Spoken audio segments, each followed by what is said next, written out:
Yeshua is the living word, and the joy and rejoicing of my heart.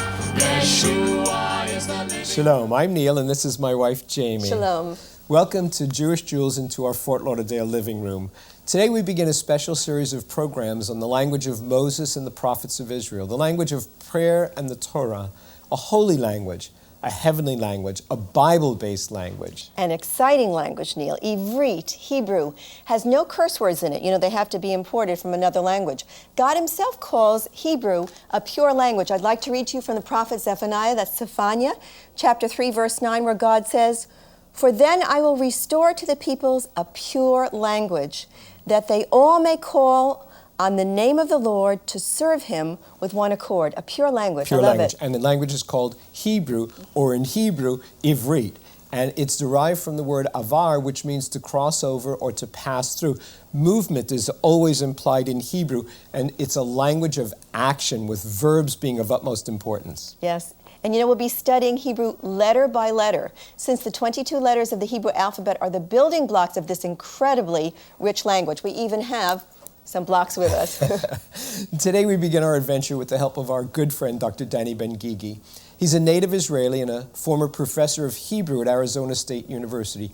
Each week, Dr. Ben-Gigi will introduce another letter and share a wealth of information about that letter. Let's begin at the beginning. Dr. Ben-Gigi, you were born in Israel. Hebrew is your native language, and yet you've been here in the United States teaching Hebrew for the last 20 years. And you told me there's something really special going on, an interest in Hebrew. Tell me. Well, it's almost like an eruption of a volcano. The language that seemed to be dead for many years throughout history, like it happened with other languages and nations in the Bible, suddenly has a new life.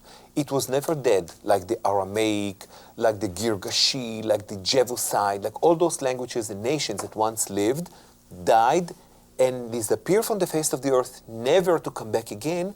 Hebrew, on the contrary, was always living in a very small fire burning, and now this fire is erupting to a big flame that many people from all over the world are joining in. Almost like a resurrection of a language. Exactly like a resurrection of the language, which started with the birth of the State of Israel.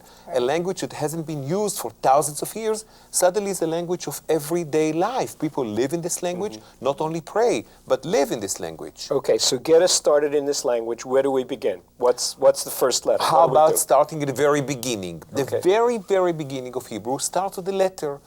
That letter is called Alef, just like the A in English.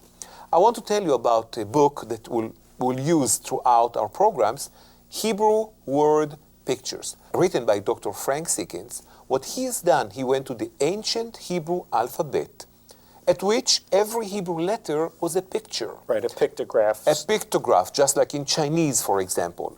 He took the letter Alef, and he saw that in the ancient time, the letter Alef looked like the head of a bull. And it stands for strong or leading. At the ancient time, household, exactly, you just demonstrated it, strong and leading.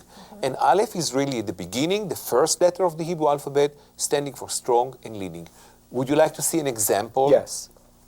You take the letter Aleph and you add to it one more letter. This is how we construct sentences or words in any language, right? So the word is Av. We take the Aleph and the Bet, which is the second letter of the Hebrew alphabet. Aleph, we remember, stands for what? Strong or leading, right? The letter Bet, the second letter, if you look at the picture in Hebrew word pictures, is the letter that looks like a house, like a tent. So it stands for a house, like in the word Bethlehem, house of bread, or many congregations are called Beth El. Beth, the TH is Bet in Hebrew. So Bet El, house of God. Okay? So now let's look back at the word. Av, father, made of Aleph and Bet, when you put them together. Now look at the picture and decipher it. Aleph stood for strong, leader. Bet stood for a house. So the word Av, father, means the leader of the house. Interesting. And even and you mentioned they're the first letters of the alphabet. Alphabet, Aleph, Bet. The word itself comes from those first two letters. Of course. Is the bread sent down from heaven, the flock of Abraham. with a fly.